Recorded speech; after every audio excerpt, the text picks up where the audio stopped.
लोग आपस में ये बात बोलेंगे, भाई चांद चलेगा चांद। इमेजिन, ये तो मैं हंसी मजाक में आपको बता रहा हूं, imagine the possibilities. India is, and this is said in the floor of, इसमें ना बात ये नहीं कि इंडिया तालिबान को ट्रेन कर रहा है, बात ये है कि तालिबान ने भारत को चुना। अल्लाह बचाए मेरी जान की रजिया गुंडों में फंस गई, है ना। हसन निसार साहब ने बोल दी कि जिस बंदे की सर पे छत अपनी नहीं है, उसके पैर के तले जमीन उसकी खुद की नहीं है, उसका वोट अपना कैसे। जय हिंद दोस्तों, मैं हूं मेजर गौरव आर्य और आप देख रहे हैं द चाणक्य डायलॉग्स। इस वीडियो को लाइक करिए, हमारे चैनल को सब्सक्राइब करिए और बेल आइकन दबाना बिल्कुल भी मत भूलिएगा। ऑलराइट, तो दोस्तों पहली खबर मैं इंडिया से लेता हूं, बड़ी मजेदार खबर है। ISRO plan space tourism by 2030 at 6 crore per passenger.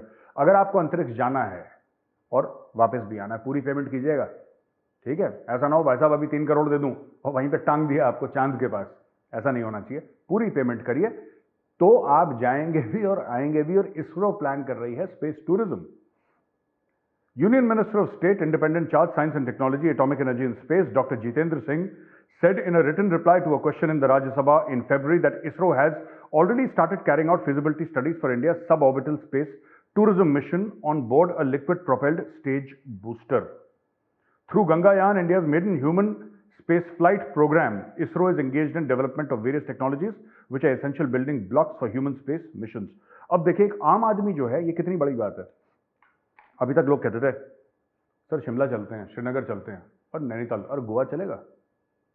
Goa चलते हैं भाई, गोवा चलते हैं, है ना। चलो राजस्थान चलते हैं यार, जैसलमेर चलेंगे सर्दियों में। तो ये इंडिया के कुछ टूरिज्म के हॉटस्पॉट्स हैं। केरला हो गया, तो वहां पे लोग घूमते हैं। अब 2030 के बाद लोग आपस में ये बात बोलेंगे, भाई चांद चलेगा चांद। इमेजिन, ये तो मैं हंसी मजाक में आपको बता रहा हूं, imagine the possibilities. India is, and this is said in the floor of the parliament, and doctor Jitendra Singh, he is a minister independent charge, और उन्होंने फ्लोर ऑफ द पार्लियामेंट में बोला है कि 2030 तक इसरो, जो भी इंडियंस हैं स्पेस जाना चाहते हैं, they will send them to space and back. तो मुझे लगता है कि ISRO, you doing a fantastic job. हमारी तरफ से और हमारे व्यूअर्स की तरफ से आपको सैल्यूट। दूसरी खबर जो आई है दोस्तों, वो ये है कि पुश्ड बाय सर्विसेज। ये भी बहुत जबरदस्त खबर है। Today I have a lot of good news. जहां तक भारत से तो टचवुड यार, वुड का टचवुड, भारत से अच्छी खबर का एक सिलसिला चलता चला आ रहा है, लेकिन यह खबर और भी अच्छी है। Push by services, India set to cross 750 billion in export this year. 750 अरब का इंडिया एक्सपोर्ट करेगा। ये कह रहा है powered by services, India's export in the first 11 months of this financial year have already crossed 2021 full year record number of around 672 billion. यानी कि पहले 11 months of this financial year वो पार कर गया है, touching 702.88 billion. We will exceed our target of 750 billion overall goods and services export in FY23। ये commerce secretary Sunil Barthwal जी ने ये बोला है। यार ये कितनी बड़ी बात है, देखिए ना, 750 अरब का annual export, 750 billion dollars annual export. ये कुछ ही साल में ये जो पूरा ये मोदी जी ने कर रखा है ना, आत्मनिर्भर भारत, और ये वो सुपर हाईवेज बन रहे हैं और ऐसा बन रहा है पूरा, एक गडकरी जी भी 24 घंटे लगे रहते हैं चाबी देके सबको। दोस्तों इतनी बड़ी चीज है, इतनी बड़ी चीज है, मैं बता रहा हूं, इट्स नॉट, और मैं कोई ऐसी बात नहीं कह रहा, मुझे ऐसा लगता है कि 2-3 साल के अंदर या 4 साल के अंदर maximum we will cross $1 trillion worth of exports every year. क्या हो रहा है कि इंटरनल कंजम्पशन इंडिया का सॉलिड है। इसीलिए आप देखिएगा कोरोना के बाद, जब कोरोना खत्म हुआ तो पूरी दुनिया की इकोनॉमी में मार खाई, चाइना ने भयानक मार खाई, इंडिया को इंपैक्ट पड़ा, नो डाउट इंडिया को इंपैक्ट पड़ा, लेकिन India was one large economy which bounce back. फट से इंडिया बाउंस बैक करी। क्यों बाउंस बैक करी? इसलिए बाउंस बैक करी क्योंकि इंटरनल कंजम्पशन इतना है हमारा, ठीक है। अगर एक गाड़ी पसंद आ गई, ठीक है, आपने, महिंद्रा ने गाड़ी बना ली थार, ठीक है, थार मैं इसलिए बोल रहा हूं क्योंकि स्कॉर्पियो, थार, फॉर्च्यूनर, ये ना यूपी में, अब मुझे दुनिया का नहीं पता, पूरे भारत का नहीं पता, लेकिन यहाँ पे उत्तर प्रदेश में, एनसीआर, दिल्ली में, और बहुत इसका है कि यार लड़के कहते हैं, मुझे फोन आता है ना हर दूसरे हफ्ते, गौरव भाई मैंने थार निकलवा ली, मुझे समझ में नहीं आता है कैसी लैंग्वेज है यहाँ पे, ऐसी बात, गौरव भाई मैंने थार निकलवा ली, ठीक है, चलो आपने निकलवा ली थार। कहने का ये मतलब है कि इंटरनल कंजम्पशन इतना है कि अगर आप कोई गाड़ी जाएंगे ना खरीदने के लिए, आपको इमीडिएटली नहीं मिलेगी। क्योंकि इतनी डिमांड है उसकी, लाइन लगी हुई है, महीनों की वेटिंग है, तो इसलिए इंडिया की इकोनॉमी जो है वो बाउंस बैक कर गई। अब मैं आपको बताता हूं ना इसमें चीज क्या है, जो चाबी क्या है, सर्विसेज एंड गुड्स, जो चीज आप बना रहे हैं और जो सर्विसेज आप दे रहे हैं। IT export almost $150 billion cross कर रहे हैं, ये भी आगे क्रॉस कर रहा है। ऊपर से भारत सेमीकंडक्टर शुरू कर रहा है, चिप मैन्युफैक्चरिंग, एआई। तो आप ये देखिएगा, 1 खरब $1 trillion is not a big deal for India, not a big deal for India. मैं आपको 5 साल कह रहा हूं, होना हो उससे जल्दी हो जाए, बट 4-5 साल में तो कहीं नहीं गया है टारगेट, ये तो अचीवेबल है ही है। अफगानिस्तान की खबर है कि Taliban reaches out to India embassy to train Afghan diplomats in Kabul. अच्छा, ये भी ओ बाबा, 4-day training programme of Afghan foreign ministry officials in Kabul beginning Tuesday. अच्छा, भारत ने ये अच्छा करा। पहले वो तालिबान कह रहे थे कि हमें यार आर्मी से बोलो कि हमें ट्रेनिंग दे दें, इंडियन आर्मी से, तो उसका तो पता नहीं क्या ही हुआ, क्योंकि अफगान कैडेट्स आते थे ट्रेन करने के लिए, लेकिन वो अफगान नेशनल आर्मी थी, तालिबान वाले कभी नहीं आए, अफगान नेशनल आर्मी। लेकिन मैं ये फोटो देखिएगा, ये इनका नाम है शेर मोहम्मद स्टैनिकजाई, ये तालिबान के one of the senior leaders हैं तालिबान के, और ये I think deputy foreign minister है कुछ हैं ये, वहां पे मुझे याद नहीं है। ही ट्रेंड इन दी आईएमए, ये इंडियन मिलिट्री एकेडमी देहरादून से इनकी ट्रेनिंग हुई है, स्टैनिकजाई साहब जो हैं। तो ये बहुत पहले तो उस तरीके से, तो हाँ कुछ, क्योंकि ये ना, ये जब ट्रेन करा था तो स्टैनिकजाई साहब जो थे, he was part of the Afghan national army, तो he came as an Afghan national army cadet, तो बाद में छोड़ छाड़ के ज्वाइन द तालिबान। लेकिन मैं आपको बता दूं कि जिस तरीके से इंडियन आर्मी ने अफगान कैडेट्स की ट्रेनिंग करी है, और आईएमए में और ओटीए में हर जगह इनकी ट्रेनिंग हुई थी, and great people, fantastic guys, Hardy soldiers, इनकी ट्रेनिंग करी। अब इंडिया कह रहा है कि हम आपके डिप्लोमेट्स की ट्रेनिंग करेंगे, अब तालिबान को ये सिखाएंगे किस तरीके से। इसमें ना बात ये नहीं कि इंडिया तालिबान को ट्रेन कर रहा है, बात यह है कि तालिबान ने भारत को चुना, तालिबान ने भारत को चुना, और बगल में जो इस्लामी बिरादर मुल्क पाकिस्तान है उसको इग्नोर करा, क्योंकि उनको पता है कि पाकिस्तान की फॉरेन मिनिस्ट्री क्या सिखाएगी। पाकिस्तान की फॉरेन मिनिस्ट्री, आप खुद सोचिए, मैं आपसे पूछ रहा हूं पाकिस्तानी भाइयों बहनों, जो पाकिस्तान की फॉरेन मिनिस्ट्री अफगान को क्या, अफगानी बोलते हैं वो खोचे, हम तो भीख नहीं मांगती, हम मेहनत करती, हम भीख नहीं मांगती, और तुम सिर्फ भीख मांगती, तो तुम हमें क्या सिखाती। ये बात हो गई। अब पठान ने बोल दिया कि हम तो भीख मांगते नहीं है, हम पेट पे पत्थर बांध के। ये अफगानों का है मामला, मैं आपको बताता हूं। अफगान जो है वो भूखा सो जाएगा, वो हाथ नहीं फैलाता, ठीक है। लाहौरी सिर्फ हाथ फैलाते हैं, लाहौरियों को काम करने में मौत आती है, ठीक है। तो बेसिक बात यह है कि उन्होंने पाकिस्तान को इग्नोर करा, and nobody takes Pakistan seriously any longer. तो यहां पे इंडियंस जो है वो डिप्लोमेसी सिखाएंगे। और दूसरी बड़ी अचंभे की बात यह है कि अफगान अंडर द तालिबान, क्योंकि तालिबान का बड़ा एक रिस्ट्रिक्टिव वर्ल्ड व्यू है कि लड़कियां नहीं जाएंगी स्कूल और ये सब, लेकिन उन्होंने एक बात सोच ली है कि दुनिया से आप बिना घुले मिले आप देश नहीं चला सकते। वो दिन चले गए। इकोनॉमी इतनी इंटरलिंक्ड है कि without interacting with the world you cannot, आप लास्ट नहीं कर सकते। तो इंडियन डिप्लोमेट जाएंगे और वहीं पे उनको कॉन्सुलेट के अंदर, जो हमारा एम्बेसी है उसके अंदर, इनको ट्रेनिंग देंगे डिप्लोमेसी, आपको बात कैसे करनी है, आपको स्टेटमेंट्स कैसे देने हैं, राइट, आपको उठना बैठना कैसे है, खाना पीना कैसे है, आपको दूसरे लोगों के साथ डील कैसे करना है, आप जब जाते हैं, और आपको एक अच्छा इमेज अफगानिस्तान का और तालिबान का किस तरीके से देना है दुनिया को। I think this is the first step. लोग कहते हैं ना कि अफगानिस्तान को रिकॉग्नाइज नहीं करा, तालिबान को रिकॉग्नाइज नहीं करा। I think this is the first step जो कि अफगान तालिबान की तरफ से आया है कि यार we want to reach out to the world. कुछ हमारी भी शर्तें हैं, हम पूरा पाकिस्तान तो नहीं है कि हम जमीन पर फट्टे पे लेट जाएंगे और अपनी पूरी कौम को फट्टे पे लेटा देंगे। हम लोग अपना गुरूर रखेंगे, हम अपनी सेल्फ रिस्पेक्ट रखेंगे, अपनी इज्जत रखेंगे, लेकिन हम दुनिया के साथ हाथ भी। I think this is a very mature thing that the Taliban is doing, ठीक है। तो वहां पे इनकी ट्रेनिंग होने वाली है। ये 2-4 दिन पहले की खबर है, लेकिन ये मेरी नजर से गुजरी नहीं, तो अभी मुझे मैंने सोचा कि आपको इसके बारे में डिस्कस करूं। 14 मार्च से 17 मार्च, ठीक है, यानी कि ये ट्रेनिंग आज की तारीख में खत्म हो जाएगी और इसके आगे भी ट्रेनिंग करी जाएगी। आज नहीं, I think today is the 16th, ये ट्रेनिंग कल खत्म हो जाएगी दोस्तों, 17 को खत्म हो जाएगी। अब आते हैं पाकिस्तान पे, है ना। आप सबको इंतजार था, आपने बोला कि मेजर साहब ये इसरो स्पेस टूरिज्म करेगा 6 करोड़ का, और इंडिया का ट्रेड हो जाएगा $1 खरब, $1 ट्रिलियन, और ये सब अफगानिस्तान को ये सिखाएंगे डिप्लोमेसी। यार मेजर साहब ये सब छोड़ो यार, ये होने वाली बात है। खूब रायता खिला दिया, खूब सलाद पापड़ अचार हो गया। अब असली मुद्दे पे आओ, असली डिश सर्व करो। तो असली डिश ये है जी, पीएम शहबाज। यार ये क्या आदमी है यार।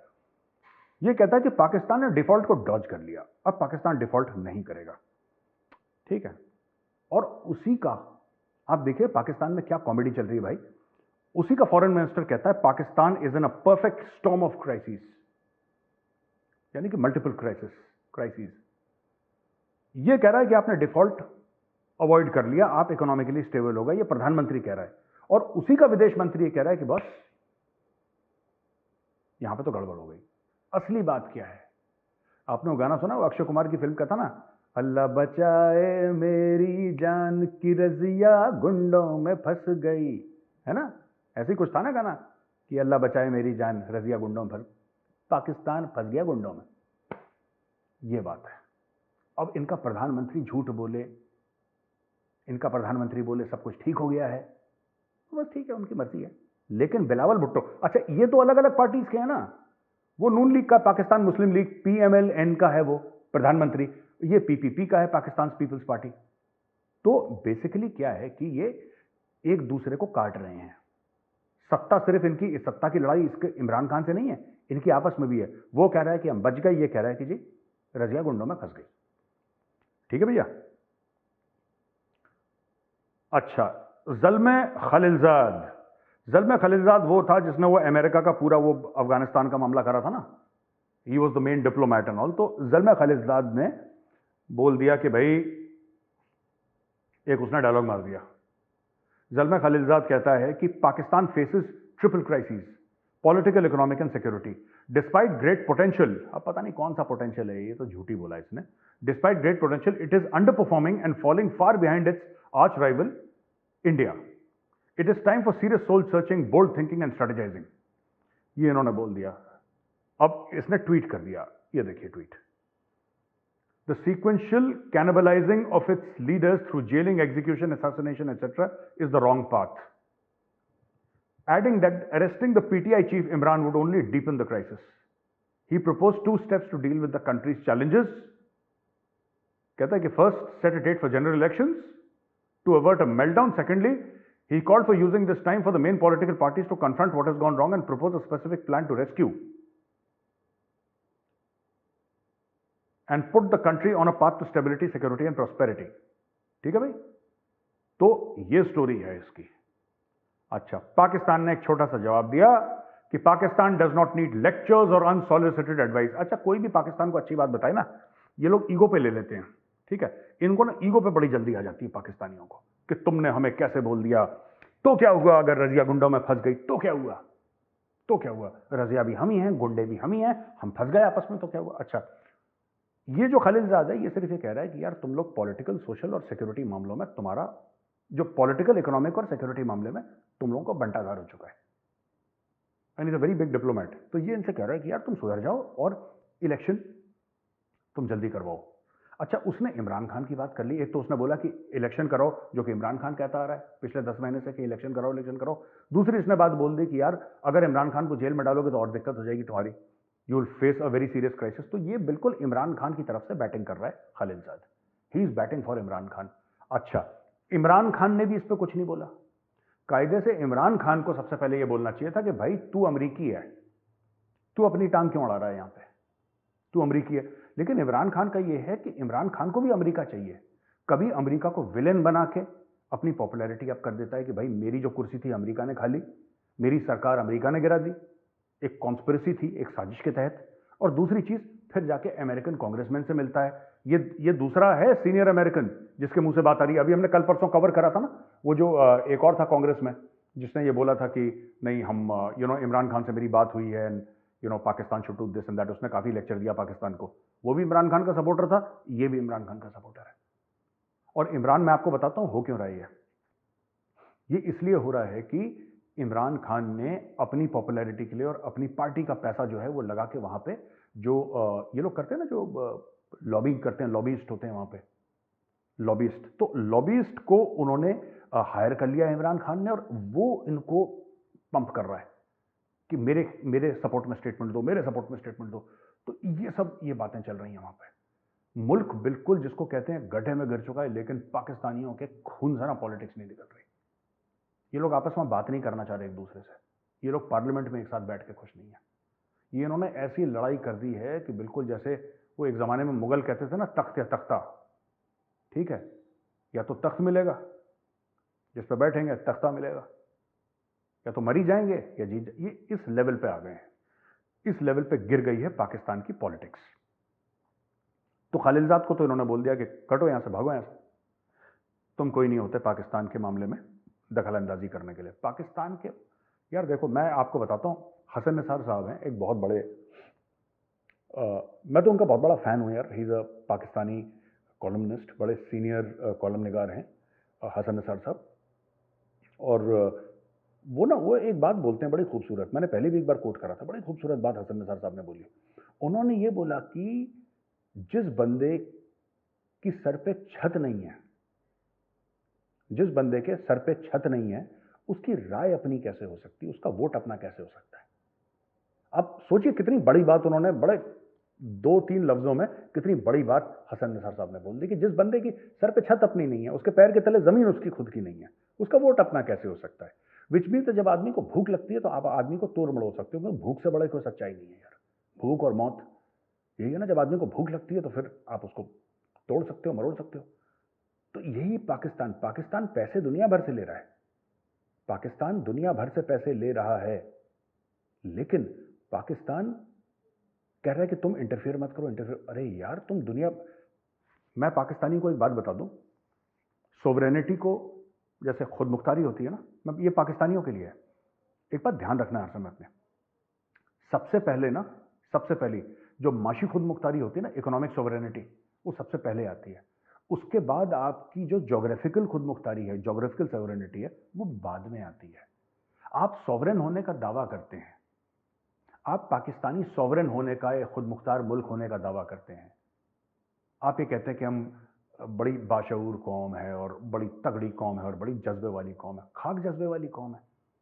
अगर आपको भीख ना मिले, आप अगले दिन खाना ना खा पाए, ये जज्बा है आपका।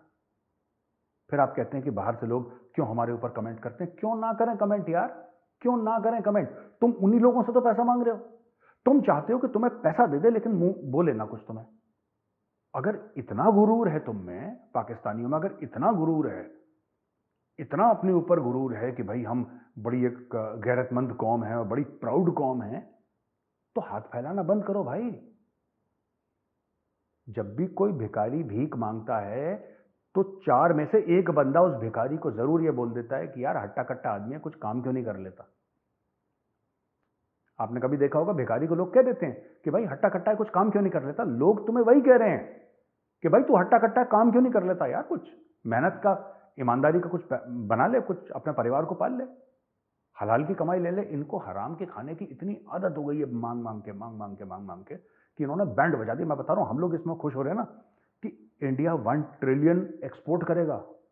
मैं बता रहा हूं, आप सरप्राइज मत होइएगा अगर पाकिस्तानी सब के सब जुड़ जाएं एक साथ ना, एक साथ एक हो जाएं, तो ये $1 ट्रिलियन से ज्यादा की भीख मांग लेंगे। ये इतने मांगने में एक्सपर्ट हो गए। पूरी कौम को लगाओ, सब मांगो, सब मांगो, सब वीजा लगाओ। तू तेरा कनाडा में तू मांग, अमेरिका में तू मांग, लंदन में तू मांग, फ्रांस में तू, ऑस्ट्रेलिया में मांग रहा है भाई, तू न्यूजीलैंड में मांग रहा है, तू कोरिया में मांग रहा है। इन सबको, इनको अपने एम्बेसीज को लगा देना चाहिए इस काम पे। दुनिया भर में जो एम्बेसी, तुम मांगते फिरो, ठीक है। एम्बेसी के बाहर एम्बेसडर है कटोरा लेके, जो भी आ रहा है उसको बोल रहा है कि ऊपर वाले के नाम पे दे दे। और पीछे गाना कौन सा बज रहा है, अल्लाह बचाए मेरी जान की रजिया गुंडों में फंस गई। आप सोचिए वो क्या नजारा होगा। अच्छा जी, अब हम आते हैं अगली खबर पे। पेट्रोल का दाम फिर बढ़ा दिया 5 रुपए, 13 रुपए डीजल का। गाड़ियां, मुझे समझ में नहीं आ रहा यार, मुझे ये बात बिल्कुल समझ में नहीं आई। गाड़ियों की जो तुम्हारी सो कॉल्ड फैक्ट्री थी, असेंबली करते थे, मैन्युफैक्चर नहीं करते थे, वो फैक्ट्रियां बंद हो गई, पेट्रोल के दाम बढ़ गए। शहबाज शरीफ साहब, तुम तो साइकिल पे ही जाओ यार, मैं बता रहा हूं, तुम साइकिल पे जाओ, अब तुम्हारे बस का नहीं है।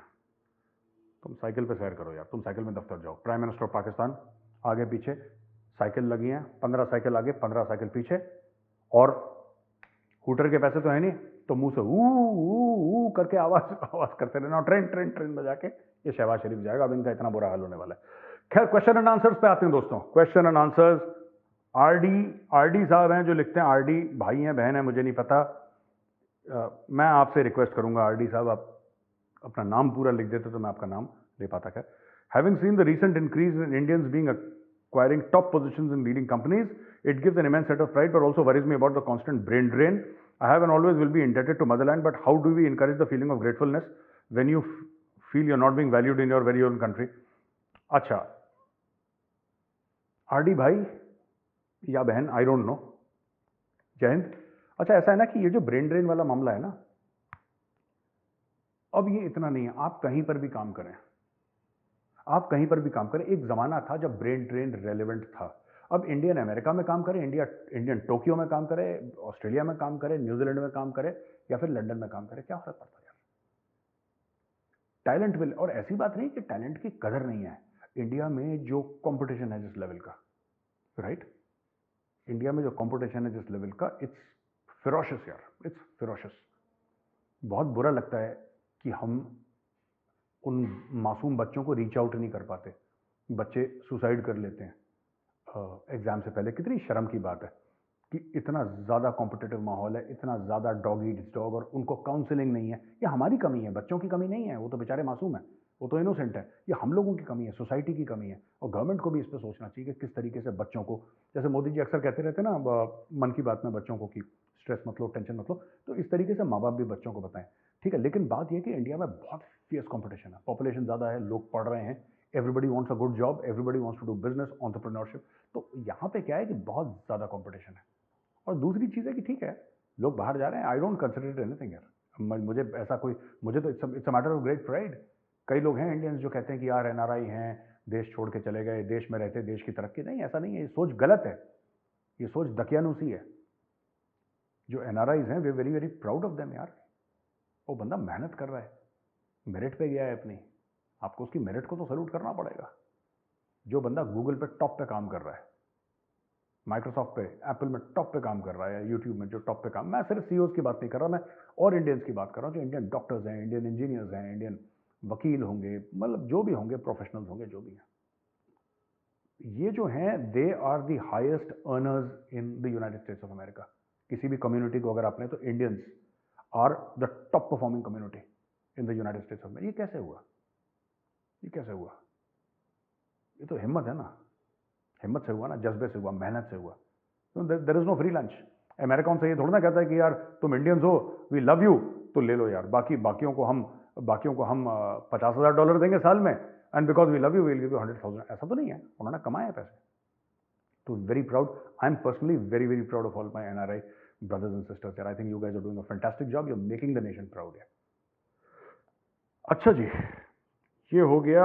दूसरा है रोहित कलाकुरी। जय Hind sir, congratulations for 1 million सब। रोहित भाई अभी नहीं हुए 1 मिलियन, और जब होंगे, भोले शंकर चाहेंगे, जब होगा तब मैं आप सब लोगों को धन्यवाद करूंगा। और ये जो 1 मिलियन होंगे ना, आपके मेरे नहीं है, आप लोग देखते हैं इसलिए 1 मिलियन है, ठीक है ना। It's all your doing, it's not my doing. Does Pakistan have the monopoly on violence to control a civil war situation in Pakistan? In case of civil war like situation, is there any chance of a spill over to India? How will the chaos impact the future operations of TTP BLA? अच्छा, आपने 2-3 सवाल पूछ लिए रोहित भाई। मैं आपको ना, एक तो आपके सवाल के लिए बहुत बहुत धन्यवाद। मैं आपको एक शॉर्टकट में समझाता हूं, क्योंकि 3 सवाल हैं। I will just take 1 question. Is there a danger of spill over to India? Yes, क्योंकि पहले हो चुका है। 1971 की लड़ाई जो हुई थी, उसके कई कारण थे। 1971 जिसमें ईस्ट पाकिस्तान बांग्लादेश बना था और वो सरेंडर हुआ था ना, उस युद्ध के, 1971 के युद्ध के कई कारण थे, लेकिन मुख्य कारण उसका ये था कि पाकिस्तान ने इतना जुल्म कर दिया था ईस्ट पाकिस्तान में बंगालियों के ऊपर, that they had started coming into India, and India could not afford, because India was still a poor country at that time. India could not afford. So that was one of the triggers for the 1971 war. Amongst 4-5 triggers, that was also Operation Changez Khan भी एक trigger था, और जो उनके चल रही थी चीज़ें, तानाकशी पहले से ही चल रही थी, वो सब था, वो सच्चाई है। Political, social issues, economic issues, वो सब थे, मिलिट्री इश्यूज भी थे, लेकिन one of the main triggers was you know जो रेफ्यूजीज ईस्ट पाकिस्तान से आ रहे थे, विच इज़ नाउ बांग्लादेश।